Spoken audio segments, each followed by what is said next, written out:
Rule 11 talks about the teeing area, and it helps us to define where we can appropriately tee the ball up and also upon which we may tee it.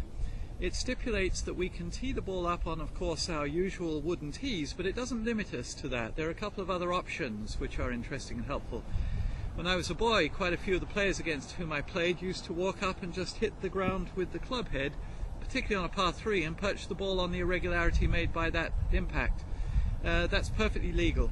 You can, of course, use a wooden or plastic tee, and you may also use a pile of sand. I'm old enough to remember the little tin cans that were used as tee markers with the yardage, the number of the hole, the stroke index.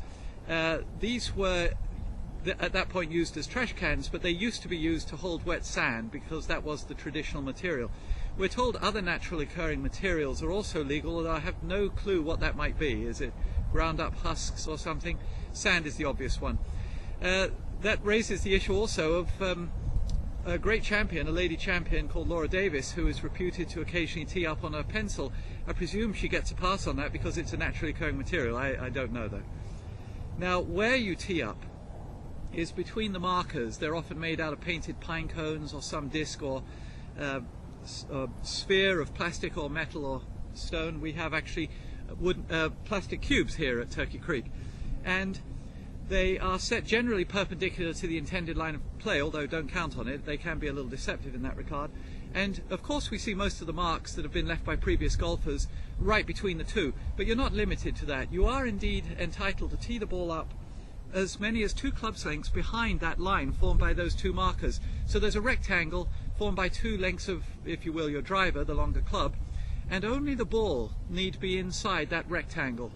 If you're standing outside it, that's perfectly legal so long as the ball's inside the rectangle.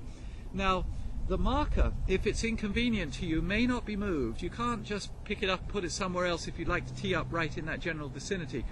There is an exception though in this regard. After you've hit your first shot and the ball is now deemed to be in play, if you've hit a terrible one and it's only gone a yard, you're allowed to pull that marker out of the ground just in time to hit the shot, and then you can put it back again, but not for the first shot on the hole. Now, the penalties for failing to tee up in that appropriate area are significant. If you fail to tee up in that rectangle, and usually the error is that people tee up just a little ahead of it inadvertently perhaps, then in match play your opponent may indeed ask you to re-tee.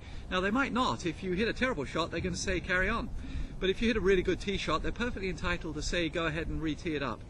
Now in stroke play it's even more of a problem, because if you tee up outside of that area and you're seen to have done it, you must rectify that by teeing up again, discounting any of the shots that you've hit both off the tee and subsequently on that hole, and there is a 2-stroke penalty.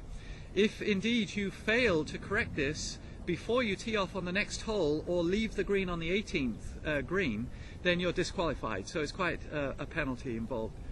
Now, there is one other issue regarding teeing up the ball. The ball is not deemed to be in play until you've taken a stroke at it. So if you happen inadvertently to tap the ball as you're preparing to hit and the ball falls off the tee, you're allowed to re-tee with no penalty.